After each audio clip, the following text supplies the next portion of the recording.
We're back here on our program, the platform, and we are speaking about the Bahamas Feeding Network, a feeding program in our country today. And Phil Smith, Mr. Philip Smith, who is the CEO of the network, our guest on the program today. There are a whole lot of people who are doing pretty much the same thing you're doing. But you must have the biggest feeding program in the country, eh? Yeah, I think we are probably the largest right now. Yes, yes. I know that this Red Cross has Meals on Wheels, and Mr. Hanschel. Right, they're all doing, and we are all connected and we work together. You work together? Yes. Tell us how it works. Yeah, like I said, you know, these 100 members that we spoke about are made up of the Red Cross and Salvation Army, and, you know, so we assist one another. And so right now they're assisting us with our cookout or stakeout. Right. You know, the members, so, you know, they're selling tickets, and like I said, so whenever we distribute the vouchers, for example, all of them are included in that distribution. So, you know, we'd probably later in the year, we'd probably do $40,000, $50,000 of food voucher, and we distribute those to places like Salvation Army, Red Cross, all of those that you just mentioned. You fill a void that the government is not filling, eh? Well, yeah, and you know, even the social services, we have a good relationship, so sometimes they call us if they call you for assistance as well? Sometimes, you know, if they run short, you know, they may have an emergency. It happens. I have a really good relationship with the director, so, you know, we call one another. Sometimes I'm calling on her for assistance, you know. Yeah. It's amazing that there's that many people here that actually need help, where everybody's like pooling their resources, so the numbers are pretty high then, I would expect. And I wonder how that would be with now VAT going up on top of it. Yes. What do you think of that? The cost of living, I'm sure, has increased with the higher cost of VAT. Yes. And it is causing accelerating inflation in the country. So it means that more people are going to need your services. Absolutely. And that is why we are trying to be creative and coming up with new ideas on raising funds, you know. So like I said earlier, the stakeout that we are doing, we're hoping to raise $40,000 if we could sell all the tickets. So let me ask you a controversial question, Phil Smith. Sure. To what extent you think organizations like yours might be assisting people in not being ambitious, in not going out there and in search of work, and working hard, that you are encouraging, enabling them, to become dependent? Yeah, that's a great question, and you know, the plates of food that we cook, you know, if someone comes to us, we almost always give that plate of food, because, you know, usually if someone takes a plate of food, they truly need it. Now, when we do the grocery bags, we're a little more discriminating in that, you know, sometimes if a guy was on drugs, or he probably would sell that. So we're a little more discriminating in that we want to ensure that the right people get those. Now, your question, direct response, it's, you know, it's like a cycle. What I find is this, and we spoke about this recently in another arena, but if someone, education, man, if someone doesn't have a fairly good education, more than likely they are going to be dependent. You know what I'm saying? And I find that it's a cycle. So I'm constantly asking this question. For example, I'd ask a girl who's had 4 or 5 kids.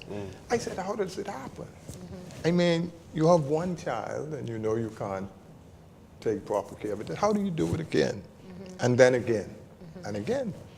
And you know, my conclusion is that when someone does not have fair standard of education, that even decision making, they come up making the wrong decisions. You see my point, that if you give two people the same problem to deal with, one has some degree of education, one doesn't, they're probably going to come up with different answers. And so, you know. I hear you with that, but there are a whole lot of people in our country who are not formally educated. And I'm talking about people who lived in family islands, for instance, Right. who probably read as high as grade 2 or 3. Right. And they've made it. And they've made it. They've made it, yeah. They, Yeah, and that my father is one of those persons. Yes. He left school at probably age 10 or 12 and he did quite well. And what I say though, Wendell, is that that's rare. It's rare. It is rare, you know. It doesn't happen a lot, particularly now. You know, you have those people, and I guess you say they have mother's wit, you know, that they didn't have the education, but somehow they worked so hard. But we have a whole lot of people who come into our country, the immigrants, who some of them barely are able to speak English, but they are prepared to work. They are not beholden to some civic organization or some charity. They want to go out there and find employment, and they are prepared to do whatever they can to make ends meet. Yes. But Wendell, how often does that happen, though? If you think about it, and you know, what I believe is a cycle. That what happens is if that parent experiences the same challenges, that they are unable to teach their children differently. And so usually that child, you may have, if that family has the mother has 6, 7 children, maybe one would break through, you know, but more than likely, those other 6 are going to fall through the cracks. You see my point? There is poverty, Phil Smith, but there's also poverty of imagination, poverty of the mind. Yes, and it's huge. Yes? It's huge, Wendell. Are you feeding into that? Yeah, man, it's huge. You go. No, but is your organization feeding into poverty of imagination, poverty of the mind? Wendell, we are focused on feeding the poor. So we, you know, we believe that that's a different, you know, skill set that we can refer people to, you know. Yeah. But basically, we are focused on feeding persons who we believe experience hunger. Yeah, but Mr. Smith, if you see a hale and hearty young person in their 20s or 30s who come to you every week, and they're coming to you year in and year out every week, what do you say?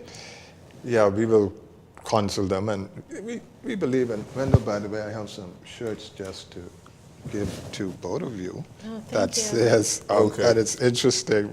This is our motto, and it says, just love. Love. Just love. All right? And the back says, give, give, give. Yes. And so we believe, two of those for you. Okay. And we Very believe good. that as we demonstrate this love, right? This unconditional giving, Thank you. that somehow, hopefully, will heal. You know, that somehow, that as you demonstrate this love to these folks, you know, who are going through that somehow, and we see it, you know, our volunteers, a lot of those volunteers are persons who were coming to us for food. Yeah. You see what I'm saying? That's And now they're converted. They are now giving back. You know what I'm saying? So the message, and those shirts, everybody wear them, Wendell. Yes. Oh, this is a very nice shirt. I'm going to wear it on Saturday. Wonderful. You know, it says just love, man. just love. I like it. We believe that that's the answer. And so at the back it says give, give, give. Right. And we believe that this love is this unconditional giving. You know, that a lot of people give, but boy, sometimes they want something in return. Either some glory or they want something back from who they gave it to. But we believe that as you give unconditionally, that it's the healer, man. As you speak about that, speak about the benevolence of our people. I know you have a lot of philanthropists in the country. Yeah. But do you see in our community people who are prepared to come forward? The extent to which you get assistance, your organization gets assistance from the public. Yes, we do see that, and I'll give you an example. You know, this stakeout we are having at the end of the week on Saturday, a lot of the folks, and you know, it's not very creative what we are doing, but I said, okay, I was convinced to do the stakeout. We are doing it, and we printed 30-some hundred tickets. But a lot of the persons that we have been giving to, even the poor folks, you know, the folks who come for food and they truly need food, they are even buying the tickets, you know, because they're so grateful that we have been helping them for so long. And then all of this, these organizations that we have been giving to, they are really, really going out and help. But yes, benevolence in the country, I think there's a large degree of it. But we would like to just keep preaching this message that, man, as you give, and I go back to that scripture verse, and as much as you have done unto one, you have done unto me. So my life has been totally transformed, you know, through giving, that I believe with all my heart that the peace, and I believe that's what we are seeking. You know, we think it's money and all sort of things, but I believe it's peace, and I believe that the only way it comes is through giving, this unconditional giving. And so that's the message we are preaching, you know, to the whole Bahamas and to the poor and even the rich. And hopefully that message will get across to a lot more people, and they will then give more of their time, their talent, their treasure. This is a ministry for you.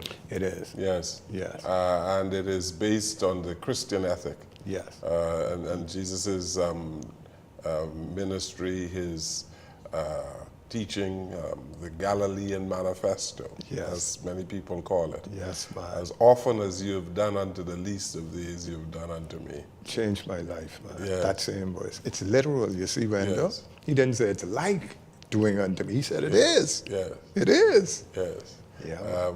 Your ministry extends to the prison as well? We have, Or is it just about the feeding program? well, we have, Because you know that same scripture he talks about I was visit me in prison, in hospital. when I was sick. Yes. You in didn't prison. visit me when I was in prison. You didn't Yes, come to yes. me. We have there's someone in the prison that we assist. We do assist the prison ministry as well. Yeah, with food, you know. So. This is a mama's task, isn't it? Yeah, but you know, let me say this, Fred. Boy, every now and again, I need to take a break. Even Jesus took a break, right? But it's very difficult to divorce yourself from the work or from the people that you're helping. So, man, there are days when I feel, you know, like it gets to And me. you feel exhausted? Yeah, man, like it really gets you down because you're driving through these areas where practically everyone in that area are those persons that need, and so on. And then even our volunteers, to a large extent, a number of them need help. And there are days, man, you just say like, oh, I need a break, you know? Yeah. I need a break. Let's take a final break here on the program. Talking about break, we take this final break and we'll come right back. Malnutrition may not make headlines like a famine does, but not having the proper nutrients can be just as deadly. You see, hunger isn't just a stomach thing. It affects every part of the body, and these effects can last for a lifetime. For instance, a healthy brain uses 20% of the body's energy, and that energy comes from, you guessed it, food. When a child is hungry, the brain is starved. The result? Malnourished kids fall behind in school because they can't concentrate. Then there's the heart. A healthy heart pumps a steady supply of blood throughout the body, but the heart of a hungry child shrinks, literally, so it has to work extra hard to pump enough blood. Vital organs like the liver and kidneys filter out toxins and waste, while the immune system fends off diseases. But when a child is malnourished, dangerous toxins build up in the liver, the kidneys fail, and a weakened immune system crumbles in the face of killer diseases. Skin and bones are also affected by nutrition. Healthy skin is like armor, shielding the body from infection, and healthy bones get bigger and stronger as a child grows.